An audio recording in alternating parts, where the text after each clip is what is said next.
Hola, muy buenas tardes. El día de hoy nos está acompañando María Migdalia Álvarez, quien es nuestra guía espiritual aquí en el Instituto Oncológico Hospedale y que también ha sido una sobreviviente del cáncer de mama. María Migdalia, ¿cómo estás?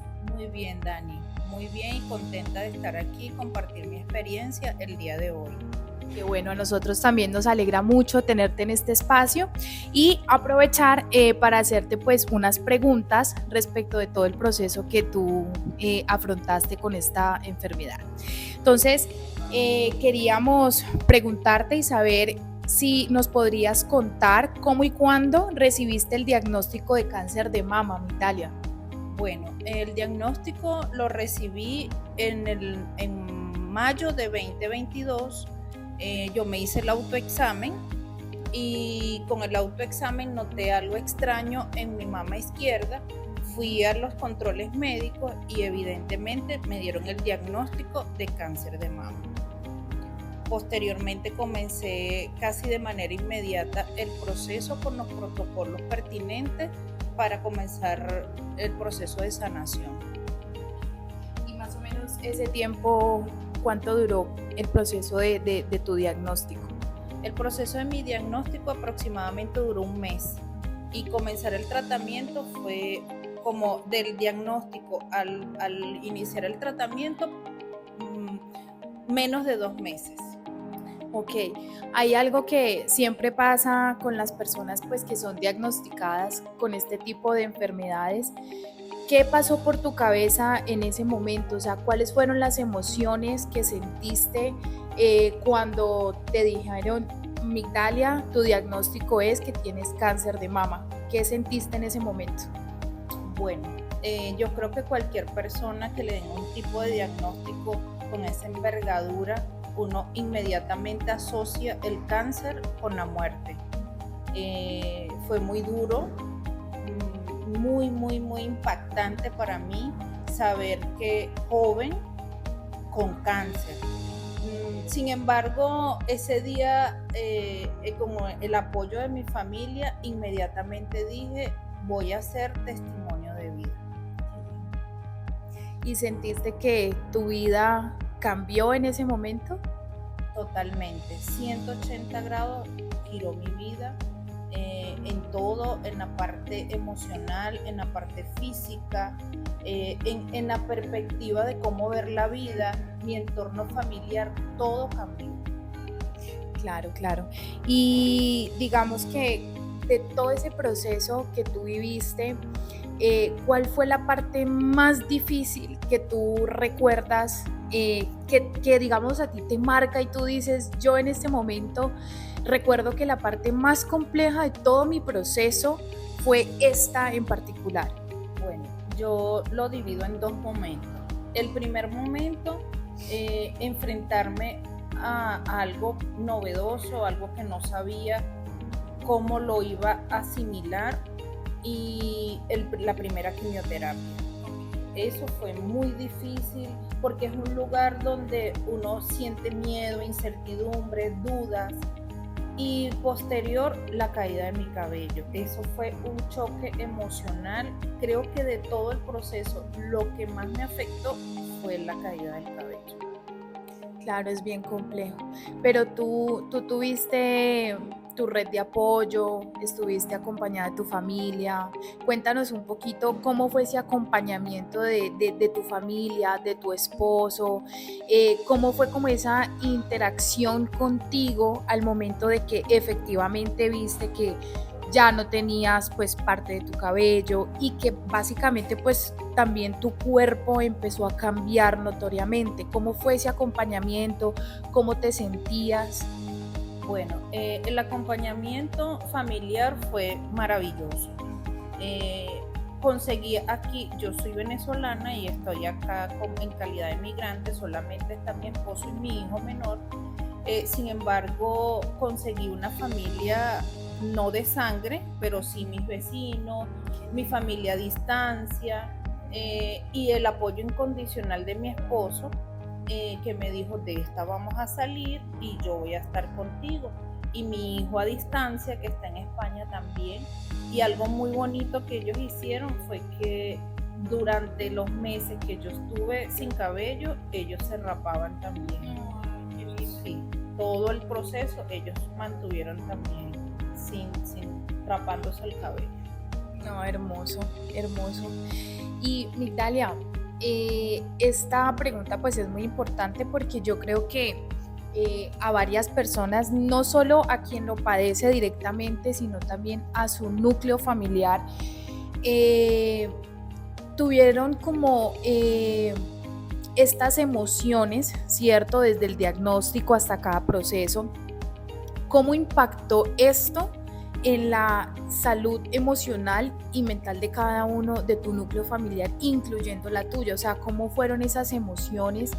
Porque al final uno también como familiar se carga porque es la mamá de uno o es la hermana de uno quien está pasando por esa situación, y como familia pues no quisiéramos que nuestros familiares también sufrieran o padecieran algo así.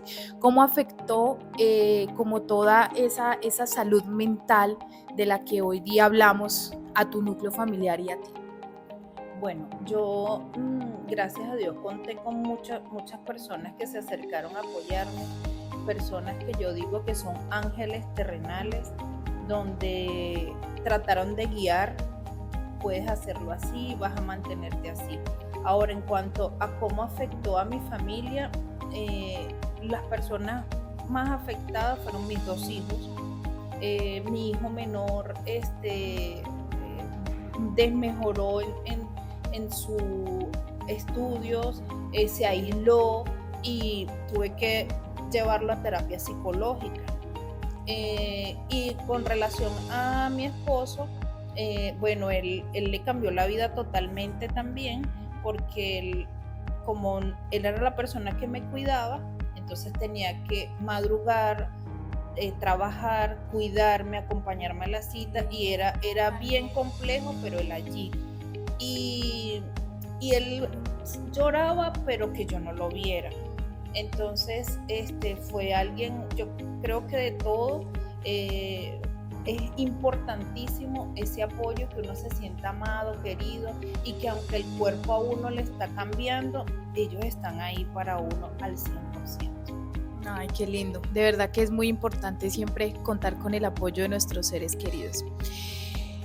Migdalia, digamos que con todo esto que has vivido, que mejor dicho, creo que eres muy valiente, tu forma de ver la vida, ¿cómo cambió? O sea, ¿cómo ves la vida hoy en día después de haber afrontado todo lo que viviste?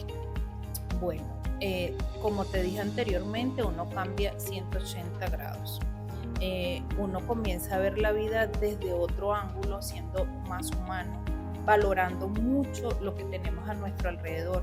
Y no hablo de valorar lo material, sino esa, la calidad humana de quienes nos rodean, de esos pequeñitos detalles. Entonces, eso, el tiempo de valorar hasta lo más mínimo, la lluvia, qué rico el olor a lluvia, el tomarse el cafecito una mañana. Entonces uno empieza como a verle otro sentido más hermoso a la vida, y tratamos siempre desde el interior ser mejor, tener otra calidad de vida y de siempre estar presto para ayudar a quien lo necesita.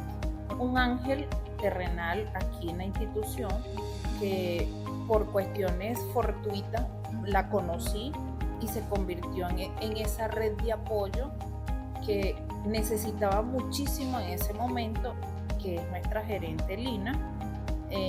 Y ella con mucho gusto se ofreció a ayudarme, porque yo decía que más allá de necesitar que me dieran un gorrito o un mercado, yo quería trabajar, y que yo tenía la capacidad de ayudar a esas otras personas que vienen como detrás de mí con el diagnóstico, para ayudarlas a superar, para ser parte de esa red de apoyo.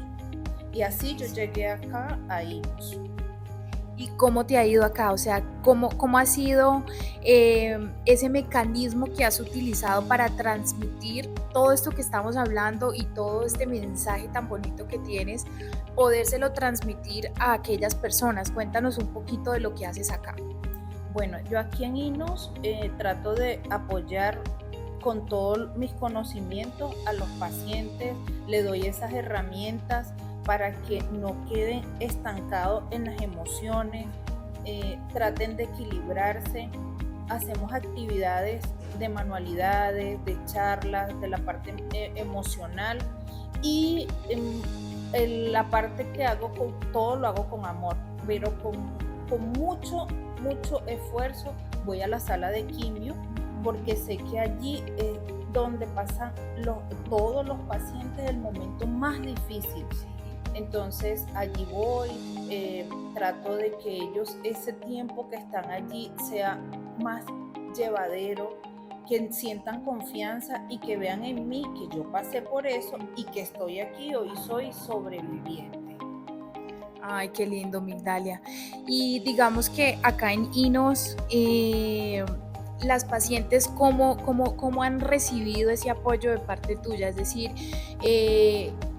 en las actividades que hacen, cuéntanos un poquito más de esas actividades que hacen y cómo eso de pronto también ayuda con la salud mental de ellas, porque digamos que de cierto modo ellas vienen cargadas también pues por todo su proceso. Entonces cómo esos espacios les permiten a ellas reflexionar, les permiten a ellas poder también, como decías tú, avanzar más en su proceso de aptitud para poder salir adelante con este tipo de diagnóstico.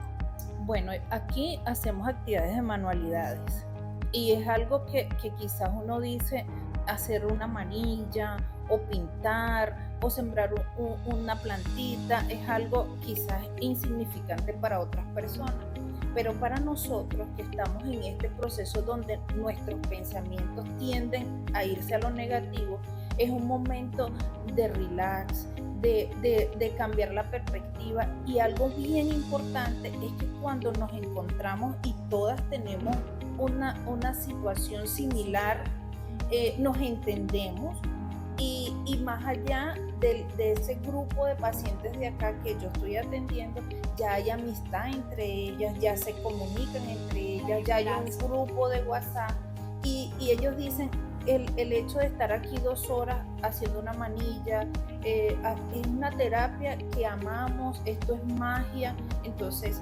esa es la forma como de mi aporte para que ellas avancen y que sus pensamientos, aunque sea un ratico, sean distintos. Entonces ya ellos por el grupo me preguntan cuando hay una actividad, yo quiero participar y esto ha sido una experiencia maravillosa. Ay, muchísimas gracias, Migdalia. De verdad, pues que para nosotros es un placer también tenerte acá dentro del instituto, saber que desde tu experiencia estás ayudando y contribuyendo a que otras mujeres, quienes también han pasado por esta situación tan difícil, puedan encontrar en ti esa guía espiritual, porque eso es lo que tú eres, eso es lo que tú reflejas.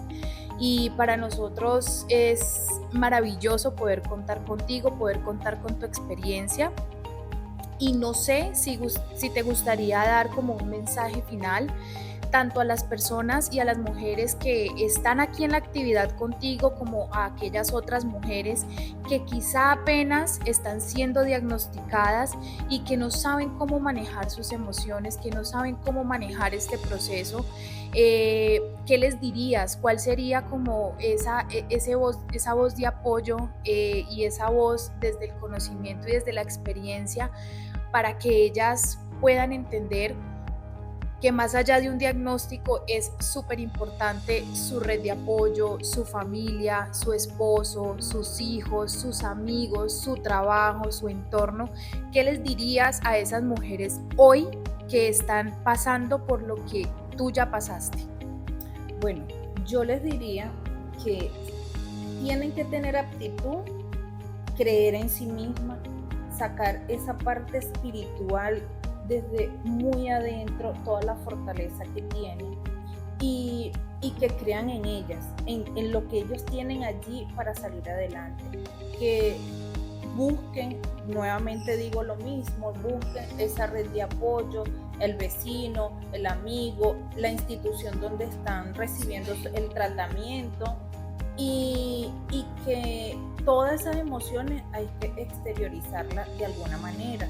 Entonces pueden hacer actividades, no se queden estancadas, se puede, los que están recién diagnosticados, es válido que sientan sus emociones, el miedo, la incertidumbre, pensar en muerte, pero lo importante es no quedarse allí y salir adelante. Y tomar de ejemplo, no irse a los negativos, sino tomar de ejemplo de que la ciencia ha avanzado mucho y que ahora los sobrevivientes somos más. Entonces, sin duda, le digo, 50% actitud, 50% tratamiento, contar con el apoyo de su familia y si no lo tiene, buscar una red de apoyo que siempre las instituciones, así como INO, le ofrecen. Entonces, sin duda que sí se puede y sí es importante el diagnóstico a tiempo. Muchísimas gracias, Migdalia, por este espacio. Muchísimas gracias por habernos recibido la invitación de poder contar tu historia, de que muchas mujeres también sean impactadas a través de este testimonio tan bonito y que tener la certeza de que así como Migdalia venció, muchas mujeres también lo lograrán. Muchísimas gracias.